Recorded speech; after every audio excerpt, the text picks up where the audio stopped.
Hello mga kahabi, ako nga pala si Chris. Batugan ako, pero may trabaho. Second vlog ko to. At dahil request mo kapatid, I got you. O ito, panoorin mo.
Lancelot Albion. Masasabi ko na hindi ako ang unang nag-review nito, pero dahil matagal ng backlog sa akin to, ito, gawan natin ng konting review. Shoutout pala sa pinagbilan ko nito. Di na kita maalala, salamat sa'yo kung bakit meron ako nito. HG 1/35 lang to, pero sobrang sulit. Sakto yung details, minimal knob marks. Kaya lang walang pilot, wala ring cockpit. Nakakatakot din yung acetate. Yung effect parts sa likod niya, baka kasi matupi. Masisikip pa yung mga joints. Nakakatakot galawin, siguro dahil bago pa. Shoutout pala sa mga taong inaabangan to sa Channel 5. Yung iba, bumibili pa nga ng CD mapanood lang. Ako, naghahanap pa ako ng CD nito, yung Tagalog.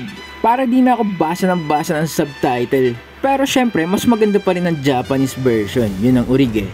So paano? Hanggang dito na muna. Next episode ulit. Salamat!